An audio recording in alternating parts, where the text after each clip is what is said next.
Assalamu alaikum my dear students. My name is Muhammad Qasim. I hope you all are fine. Beta, today we start our first lecture, chapter number 1 of 9th class, which is problem solving. बेटा previously इससे पहले जो आपके पास lectures 2 upload किए गए थे उसको आपने बिल्कुल निगलेक्ट कर देना है, क्योंकि आपका जो सिलेबस है वो टोटली चेंज हो चुका है, ठीक है, और इसका अप्रूवल भी आ चुका है।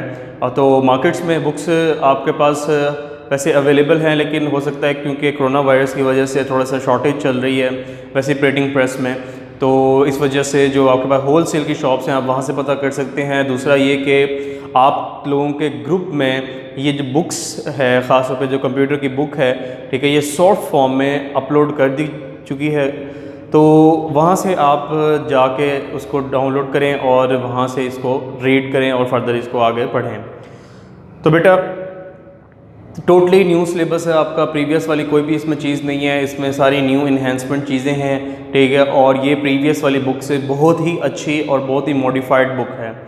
सबसे पहले इसका जो चैप्टर है वो है chapter number 1, which is problem solving. तो बेटा अब क्योंकि सबसे पहले चैप्टर का आपको मतलब पता होना चाहिए कि प्रॉब्लम सॉल्विंग होती क्या चीज़ है, फिर आपको इसके फ़्लो के बारे में पता चलेगा कि हम करने क्या चाह रहे हैं। इस चैप्टर में हम एज अ प्रोग्रामर डील करेंगे, यूज़र डील नहीं करेंगे, ठीक है। हमने प्रोग्रामिंग करनी है, हमने कोई सॉफ्टवेयर बनाना है, हमने एज अ प्रोग्रामर सोचना है कि हमारा सॉफ्टवेयर किस तरह से बनेगा। तो बेटा सबसे पहले फ़र्स्ट ऑफ ऑल आपको ये अंडरस्टैंड करना ज़रूरी है कि प्रॉब्लम क्या चीज़ होती है। ये प्रॉब्लम कोई वो चीज़ नहीं है जिस तरह आप डेली रोज़मर्रा की ज़िंदगी में कहते हैं कि मसला मसाइल है, ये वो चीज़ नहीं है।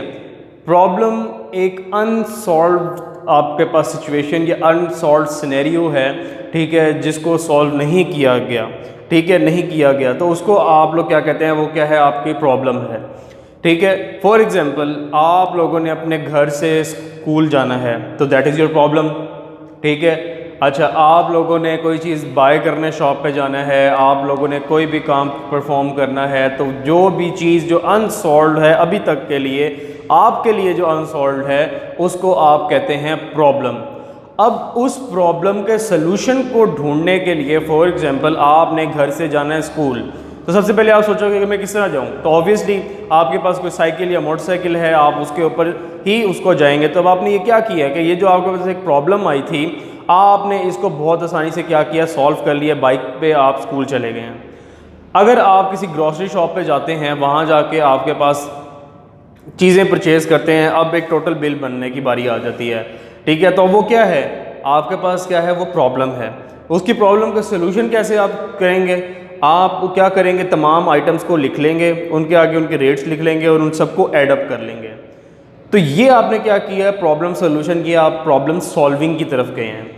तो बेटा इसी तरह अगर आप सब्जेक्ट्स की बात करें तो आपके फ़िज़िक्स में जो आपके पास प्रॉब्लम्स आती हैं, ठीक है, जो आप न्यूमेरिकल प्रॉब्लम्स होती हैं उनको आप लोग सॉल्व करते हैं, तो that is also a problem कि आपके पास अनसॉल्व सिचुएशन है, अनसॉल्व सिनेरियो हैं, ठीक है। अगर आप मैथ्स की बात करते हैं, मैथ्स में जो क्वेश्चंस आपके पास होते हैं वो भी आपके पास क्या हैं, आपके प्रॉब्लम हैं। आप क्या करते हैं, उसको सॉल्व करते हैं, फिर उस प्रॉब्लम का सॉल्यूशन फाइंड आउट करते हैं। तो इस तरह से आपके पास जो अनसॉल्व सिचुएशन या अनसॉल्व सिनेरियोज जो आपके पास होते हैं उन्हें आप क्या कहते हैं बेटा, प्रॉब्लम कहते हैं। अब इसमें आप जो इसका पहला टॉपिक है वो है प्रॉब्लम सॉल्विंग स्टेप्स का। अभी हम जो इस लेक्चर में देखेंगे वो सारे के सारे हम स्टेप्स देखेंगे कि प्रॉब्लम को सॉल्व करने के लिए कौन कौन से स्टेप्स हम फॉलो करते हैं। बेटा अगेन मैं आपको बता रहा हूँ कि हम यहाँ पे जो बात करेंगे वो रियल सिनेरियोज़ में तो होंगी ही होंगी, साथ साथ हम लोग एज अ प्रोग्रामर यहाँ पर डील करेंगे। प्रोग्रामर हु प्रोग्राम, ठीक है, जो प्रोग्राम बनाता है, हु डेवलप द सॉफ्टवेयर, जो सॉफ्टवेयर बनाता है उसे आप प्रोग्रामर कहते हैं। तो एज अ प्रोग्रामर बिहेव करेंगे तो फर्स्ट ऑफ ऑल सबसे पहले आपके पास जो पहला प्रॉब्लम सॉल्विंग का स्टेप है वो क्या है, डिफाइनिंग अ प्रॉब्लम। कि सबसे पहले तो आपने डिफाइन करना है ना कि प्रॉब्लम है क्या चीज़, ठीक है, प्रॉब्लम आपके पास क्या चीज़ होती है, ठीक है, या क्या है आपके पास प्रॉब्लम। सबसे पहले गेन बैकग्राउंड नॉलेज, सबसे पहले आपने उस प्रॉब्लम का एक बैकग्राउंड नॉलेज क्या होता है कि आपने देखना है कि वो प्रॉब्लम पहले किस तरह से सॉल्व हुई है, ठीक है। अच्छा, फिर उसके बाद जो नेक्स्ट है वो है यूज़ गेसेस। अब प्रॉब्लम तो आपने gain knowledge of the background, अगर तो आपके पास कोई बैकग्राउंड पास्ट एक्सपीरियंस आपके पास है उस प्रॉब्लम को सॉल्व करने के लिए, तो आप बहुत इजीली और बहुत अच्छे तरीके से उस प्रॉब्लम को सॉल्व कर लेंगे। ठीक है, अगर आपके पास पास्ट एक्सपीरियंस नहीं है या उस प्रॉब्लम का नॉलेज नहीं है तो आप अपने गेसेस यूज़ करेंगे। गेसेस क्या होते हैं? गेसेस भी पास्ट एक्सपीरियंस भी होते हैं, लेकिन गेस आप करते हैं कि अगर फॉर एग्जांपल मैंने अभी आपको एक मिसाल दी कि आपने घर से स्कूल जाना है, ठीक है, अब इसमें आपका सबसे बेस्ट गेस क्या होगा कि ऑब्वियसली आपको कोई ना कोई कन्वेंस चाहिए। अगर आपका मोटरसाइकिल है तो मोटरसाइकिल पे जाएंगे, साइकिल है तो साइकिल पे जाएंगे। अगर ये दोनों चीज़ें अवेलेबल नहीं है तो थर्ड क्या रीज़न होगी? थर्ड आप गैस करेंगे कि मुझे कन्वेंस मिल जाएगी। तो लेकिन जब आप जाते हैं रोड पे तो कन्वेंस आपको मिल जाती है। तो गैसेस आपके पास, ठीक है, आप गैस करते हैं उस प्रॉब्लम को सॉल्व करने के लिए। ठीक है, मोस्ट ऑफ द टाइम आपके गैसेस ठीक होते हैं, ठीक है, लेस ऑफ द टाइम आपके गैसेस रॉन्ग भी साबित हो जाते हैं। तो ये इसमें आखिर प्रॉब्लम की सोल्यूशन है। अच्छा बेटा, डिफाइनिंग अ प्रॉब्लम के यूज़ गेसेस के बाद आपके पास होता है ड्रॉ पिक्चर। ड्रॉ पिक्चर के अंदर आप लोग एक प्रॉब्लम की पिक्चर को क्रिएट कर लेते हैं। ठीक है, अपनी तस्वुराती जिसमें तस्वीर होती है ना, उसको आप स्केच कर लेते हैं। ठीक है, या कोई मैपिंग कर लेते हैं। अगर आपने कोई मैप वगैरह बनाया, कोई मैपिंग कर लेनी है आप लोगों ने, ठीक है, कोई ड्राइंग इस तरह से कर लेनी है प्रोग्राम की, जो पिक्चर की फॉर्म में जो आपको जो है वो ईजिली आप उसको एक्सप्रेस कर सकें। बेटा एक ये ह्यूमन नेचर है, एक इंसान की ये नेचर है कि उसको जो पिक्चर की सूरत में चीज़ें होती हैं ना, जो तस्वीर की सूरत में चीज़ होती है, उसको जहन में बहुत देर तक रहती है एज़ कम्पेयर टू कोई लिखी हुई चीज़ होगी या कोई इस तरह की चीज़ होगी आपके पास। ठीक है, तो वो बहुत ही ईजीली आपके पास, ठीक है, कुछ अर्से बाद मेमोरी डल होने लग जाएगी और आफ्टर सम टाइम वो बिल्कुल ही ख़त्म हो जाएगी। लेकिन पिक्चर की सूरत में जो एक चीज़ आपके जहन में बैठ जाएगी, जो आपके पास विजन आपको नज़र आ रहा है, ठीक है, वो एक दफ़ा आपके जहन में बैठ जाएगा, ठीक है, तो आपके पास बहुत ईजी हो जाएगा प्रॉब्लम्स को समझना और चीज़ों को अंडरस्टैंड करना। ठीक है बेटा, तो डिफाइनिंग अ प्रॉब्लम में ये तीन चीज़ें आप यूज़ करते हैं और उनकी बेस पे आप डिफ़ाइन करते हैं। थ्री डिफरेंट आपके पास चीज़ें हैं। ठीक है, बैकग्राउंड नॉलेज को यूज़ करते हुए आपने प्रॉब्लम को उसको डिफ़ाइन करना है, या गैसेस को यूज़ करते हुए प्रॉब्लम को डिफ़ाइन करना है, या पिक्चर्स की सूरत में आपने प्रॉब्लम को डिफ़ाइन करना है। फिर इस स्टेप के बाद जो आपके पास दूसरा स्टेप आता है वो है अंडरस्टैंडिंग अ प्रॉब्लम। देखो, एक प्रॉब्लम को तो डिफ़ाइन कर दिया कि मैंने स्कूल से घर से स्कूल की तरफ जाना है, तो ये एक प्रॉब्लम है, इसको आपने डिफ़ाइन कर लिया। अब क्या है, अंडरस्टैंडिंग करनी है इस प्रॉब्लम की, इस प्रॉब्लम को समझना है। ठीक है, उसके लिए आप लोगों ने एक पिक्चर को, एक स्नैरियोस को अच्छे तरीके से समझना है। फॉर एग्जांपल बेटा, इस अंडरस्टैंडिंग द प्रॉब्लम में मैं आपसे एक बात करता हूँ कि आपके पास स्कूल के अंदर, मैं आप लोगों को कहता हूँ कि स्कूल के अंदर आप लोगों ने जिनका नेम ए से स्टार्ट हो रहा है ना, आपने उनको, उन बच्चों के नेम की लिस्ट बना लेनी है। हम लोगों का टास्क है कि हम एक डायरेक्टरी बना रहे हैं जिसमें नेम वाइज हों। आपका टास्क ये है कि आपने ए वाले बच्चों को क्या करना है, सेपरेट करना है। तो इस सिलसिले में आप लोग क्या करेंगे बेटा, आप लोग अंडरस्टैंडिंग अ प्रॉब्लम कि सबसे पहले आप लोगों ने डिफ़ाइन करना है कि भाई हमने ए लेटर्स के बच्चों को ढूंढना है। फिर उसके बाद अंडरस्टैंडिंग द प्रॉब्लम में आप 5 W's को देखेंगे। किसका देखेंगे? 5 W's। अब 5 W's आपके पास क्या चीज़ें हैं? 5 W's बेटा आपके पास है what, who, why, when and where. अच्छा जी, सबसे पहले व्हाट, आप इन चीज़ों को अंडरस्टैंड करते हुए ही अंडरस्टैंडिंग द प्रॉब्लम करेंगे। सबसे पहले व्हाट है आपके पास। व्हाट में आप क्या करेंगे? List of students name starting with letter A. सबसे पहले आप लोग क्या करेंगे कि आप लोगों ने व्हाट की क्या चीज़ प्रॉब्लम है, तो आप लोगों की प्रॉब्लम ये है कि आप लोगों ने अंडरस्टैंड करना है, ठीक है, जो भी आपके पास लिस्ट बनानी है उन बच्चों की जिनके ए से नेम्स शुरू हो रहे हैं, ए लेटर से। फिर किन की बनानी है? हु में कौन आ जाता है? हु में स्टूडेंट्स आ जाते हैं। वाई किस लिए बनानी है? क्योंकि हम एक डायरेक्टरी बनाना चाह रहे हैं ताकि ए बी सी डी के हिसाब से, ठीक है, अल्फ़ाबेटिकल नेम्स के हिसाब से, ठीक है, आपके पास एक रिकॉर्ड मेंटेन हो। जिस तरह आपने नोट किए कि आपके पास जो मोबाइल फ़ोन होते हैं, मोबाइल फ़ोन की जो फ़ोन बुक होती है, ठीक है, जो कॉन्टैक्ट्स होते हैं उसके अंदर आपके पास अल्फ़ाबेटिकली नेम्स सेव हो रहे होते हैं। तो इसीलिए आपके पास जो आपने वाई में प्रिपेयर करनी है डायरेक्टरी को, ठीक है, व्हेन कब, विद इन अ वीक। अब व्हेन में ना लिमिट भी दी जाती है कि भाई आपने जो प्रॉब्लम है, ठीक है, ये कब तक हमें सॉल्व करके देनी है। जब भी कोई यूज़र प्रोग्रामर के पास आता है, वो कहता है कि मुझे जो सॉफ्टवेयर है वो 2 हफ्ते के अंदर चाहिए, 1 महीने के अंदर चाहिए या 3 महीने के, वो डिपेंड करता है कितना बड़ा सॉफ्टवेयर है। तो when within a week, ठीक है, आपने 1 वीक के अंदर ये सारा काम करना है। फिर उसके बाद वेयर, कहाँ पे ये काम करना है, ये स्कूल के अंदर आप लोगों ने काम करना है, ठीक है बेटा। तो ये आपके पास बेसिकली अंडरस्टैंडिंग प्रॉब्लम में आपके पास ये जो आपके पास 5 W's हैं, ठीक है, इसको आप लोग मस्ट फॉलो करते हैं। फिर नेक्स्ट चीज़ आपके पास आ जाती है, नेक्स्ट चीज़ बेटा आपके पास है प्लानिंग अ सॉल्यूशन, ठीक है। जो तीसरा स्टेप है प्रॉब्लम सॉल्विंग का, वो है आपके पास planning a solution. Planning a solution में बेटा अब आप लोगों ने डिफाइन कर लिया प्रॉब्लम को अंडरस्टैंड कर लिया आप लोगों ने। अंडरस्टैंड करने के बाद अब आपने उसको सॉल्यूशन को ठीक है प्लान करना है कि भाई ये सॉल्यूशन किस तरह से हम लोग इसको लिखेंगे। तो सॉल्यूशन को प्लान करेंगे, ठीक है। सबसे पहले अब इसमें ना बेटा कोई लिखने के लिए स्ट्रेटजीज आपके पास होती हैं, सॉल्यूशन को लिखने के लिए आपके पास स्ट्रेटजीज होती हैं, उस प्रॉब्लम को लिखने के लिए आपके पास स्ट्रेटजीज हैं, सॉल्व करने के लिए स्ट्रेटजीज हैं। स्ट्रेटजी नंबर 1, 2, 3 एंड 4, 4 स्ट्रेटजीज आप लोग बेटा इसमें पढ़ेंगे। सबसे पहले स्ट्रेटजी 1 क्या कहती है, डिवाइड एंड कनकर। जिस तरह आपको पता है बड़े सगीर में जब अंग्रेज़ आए थे तो उन्होंने यही नारा लगाया था कि डिवाइड एंड कनकर, यहाँ के लोगों को, ठीक है, अलग करो और फतह करो, ठीक है।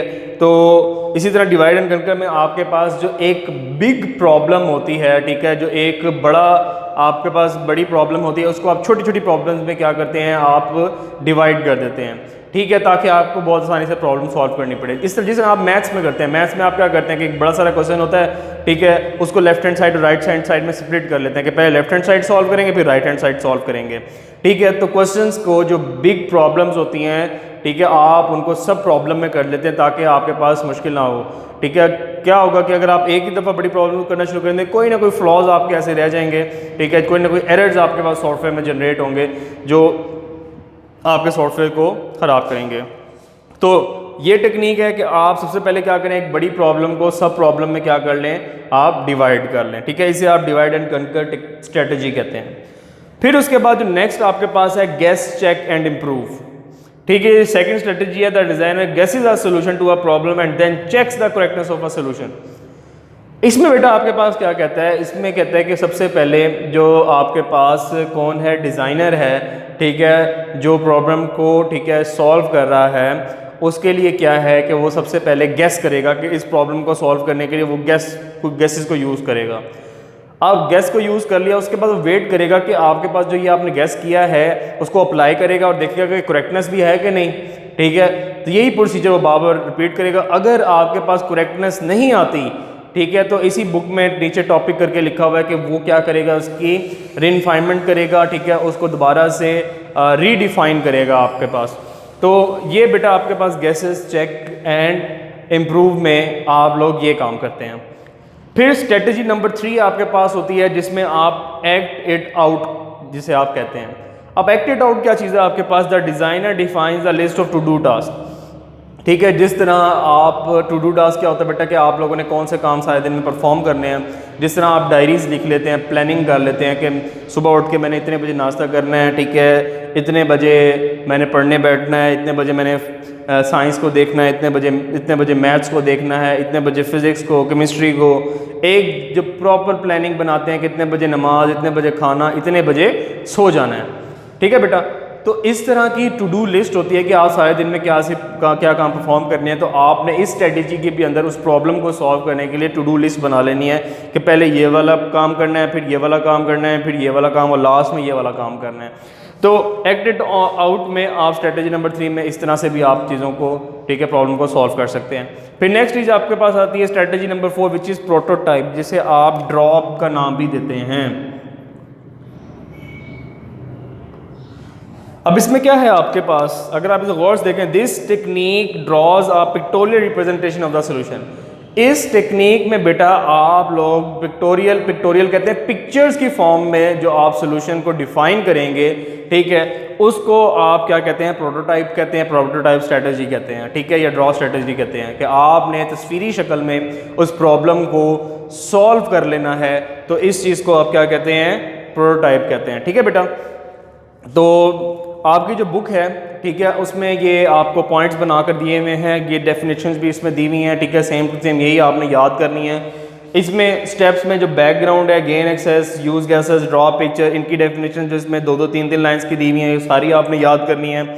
अंडरस्टैंडिंग अ प्रॉब्लम में, ठीक है, जो आपने प्रॉब्लम्स हैं इसी तरह इसको लिखना है, ठीक है। सबसे पहले बेटा एक इंपॉर्टेंट बात मैं आपको बताता चलूँ, कंप्यूटर के अंदर आप लोगों ने बेटा कोई ऐसा रटाइज़म का कॉन्सेप्ट यूज़ नहीं करना जो आप बाकी सब्जेक्ट्स में करते हैं। इसमें बेटा आपने समझना है, ठीक है, समझ के अगर आप अपने ऑन वर्ड्स में भी लिख देते हो ना तो एग्जामिनर कभी गलत नहीं करता। कंप्यूटर की ये ख़ास बात है, अगर आपने चीज़ को अंडरस्टैंड कर लिया है और आपने अपने वर्ड्स में लिख दिया है तो दैट्स इनफ, ठीक है, आपको उसके फुल मार्क्स मिलेंगे कंप्यूटर के अंदर। लेकिन शर्त यह है कि जो आपकी कॉन्सेप्ट है वो क्रिस्टल क्लियर होने चाहिए, जो आप लिख रहे हैं वो टीचर को अंडरस्टैंडिंग उसकी होनी चाहिए, ठीक है, कि जो आप लिख रहे हैं वो कॉन्सेप्ट बिल्कुल ठीक है कि नहीं, ठीक है बेटा। तो ये चीज़ आपके पास होती है। फिर ये स्ट्रेटजीज हैं, इनको आपने अच्छी तरीके से याद करना है। फिर आपके पास डिफाइनिंग कैंडिड सॉल्यूशंस, ठीक है। अब सबसे पहले तो वर्ड जो आपके पास एक कैंडिडेट का आ रहा है टॉपिक के अंदर, जो 1.1.4 है उसकी पहली 2 लाइंस में ये कैंडिडेट की डेफिनेशन आपको करके बताई है कि स्पॉन्टेनियस आपके पास होता है और अनप्लैंड, स्पॉन्टेनियस या अनप्लैंड चीज़ को आप क्या कहते हैं, कैंडिडेट कहते हैं, ठीक है। इसकी एक एग्जांपल इसी टॉपिक के अंदर दी हुई है जो बड़ी अच्छी एग्जांपल है आपके पास। उसमें उसने कहा हुआ है कि जब भी आप कैंडिडेट सोल्यूशन की बात करते हैं तो आपके पास फॉर एग्जांपल इसमें आपके पास है कि आपके पास एक पर्सन है, ठीक है, जैसा अगर हम लोग बात करते हैं ट्रैफिक लाइट्स की, ठीक है, उसमें क्या होता है आपके पास के रेड लाइट सिग्नल्स को क्या रिप्रेजेंट कर रहा होता है, रेड लाइट को ये रिप्रेजेंट कर रहा होता है कि यहाँ पे आपके पास अभी प्लानिंग हो रही है, ठीक है, और सेकंड जो येलो है कि वहाँ पे स्ट्रेटजीज डेवलप हो रही हैं, और ग्रीन में आपकी प्रॉब्लम को क्या करते हैं आप लोग सॉल्व कर लेते हैं, ठीक है। तो कैंडिडेट में जो है आपके पास अनप्लैंड चीज़ें होती हैं, ठीक है, उसको आप लेकर आगे चलते हैं। सिलेक्टिंग द बेस्ट सोल्यूशन, अब सिलेक्टिंग द बेस्ट सोल्यूशन में आपके पास क्या है, सिलेक्टिंग द बेस्ट सोल्यूशन में बेटा आपके पास फॉर एग्जांपल इसकी जो एक बेस्ट एग्जांपल है मैं ये देता हूँ कि आपके पास एक स्टूडेंट्स का रिकॉर्ड है। अब स्टूडेंट्स का रिकॉर्ड के अंदर मैं आपको कहता हूँ कोई भी स्पेसिफिक नेम दे देता हूँ कि आपने ऐसा करना है कि अली का नेम आपने मुझे फाइंड आउट करके दो, ठीक है। जितने भी अली के नेम है ना स्कूल के अंदर वो आपने सारे के सारे क्या करके देने हैं, फाइंड आउट करके देने हैं, ठीक है। तो आप क्या करते हैं, सबसे पहले आप लोग डिफरेंट स्ट्रेटजीज हैं। अब इसमें क्या है, सिलेक्टिंग द बेस्ट सोल्यूशन के एक प्रॉब्लम को सॉल्व करने के लिए मोर देन वन सॉल्यूशंस आपके पास होते हैं, ठीक है। जिस तरह आपके पास अगर मैं आपको कहा कि अली का नेम आपने फाइंड आउट करना है तो आप सबसे पहले क्या करेंगे, सबसे पहले बेटा आप पहला इसका बेस्ट सोल्यूशन क्या हो सकता है, ठीक है, बेस्ट बेटर और ग्रेट सोल्यूशन की तरफ जाना है आपने। सबसे पहले आपके पास क्या हो सकता है कि आप 1 बाय 1 करके चेक करें सबको कि भाई ये अली का नेम कहाँ पे है, अली का नेम कहाँ पे है, ठीक है, एक ये सोल्यूशन होता है। दूसरा क्या हो सकता है आपके पास पॉसिबल सोल्यूशन, दूसरा ये हो सकता है कि आप उन सबके प्रिंट आउट ले लें, हैंड आउट ले लें, हैंड आउट लेके फिर आप चेक करें 1 बाय 1 पेज करके कि भाई ये अली का नाम है कि नहीं है, ठीक है। तीसरी स्ट्रेटजी क्या होती है कि उसको लें आप एक्सेल शीट पे पेस्ट कर दें, एक्सेल शीट पे पेस्ट करने के बाद फिर उसको नंबरिंग देके चेक करेंगे कहाँ पे अली का नेम आ रहा है। या आगे वो लास्ट स्ट्रेटजी क्या हो सकती है कि आप सर्च बार पे जाएं, अली टाइप करें और एंटर करें, अली का नेम आ जाएगा। कौन सी बेस्ट है, चौथी वाली सबसे बेस्ट होगी, ठीक है। जोन सी भी आपके पास सबसे ग्रेट सोल्यूशन होगा, ठीक है, उसको आप सिलेक्टिंग द बेस्ट सोल्यूशन में आप लोग क्या करते हैं, इसको ऐड करते हैं। तो बेटा यहाँ तक आपका इसमें लेक्चर है, ठीक है। तो आज आपने लेक्चर नंबर 1 जो प्रॉब्लम सॉल्विंग है, ठीक है, इसको आपने देखा है। उम्मीद है कि आपको ये लेक्चर बहुत अच्छी तरीके से समझ आया होगा। बेटा अगर आपको इस लेक्चर में से किसी चीज़ की समझ ना आए या बुक के अंदर कोई ऐसी लाइन या ऐसा पैराग्राफ या ऐसा पार्ट या इवन के वर्ड कोई ऐसा कि जो आपको समझ ना आए तो बेटा आपने ग्रुप के अंदर मेंशन करना है, ठीक है, मैं आपको उसका आंसर करूंगा, ठीक है। अगर आपको समझ नहीं आती कि कहाँ से लेके कहाँ तक याद करें, ठीक है, विद रेफरेंस टू कॉन्टेक्स्ट मैं आप लोगों को बताऊंगा कि आप लोगों ने यहाँ से लेके यहाँ तक के किस तरह से याद करना है, ठीक है। प्रॉपर गाइडलाइन आपको ग्रुप्स के अंदर मिलेगी, ठीक है बेटा। तो that's all for this lecture. अपना ख्याल रखें, अपने बड़ों की इज़्ज़त करें, अपने वालिदैन का एहतराम करें। थैंक यू, अल्लाह हाफ़िज़।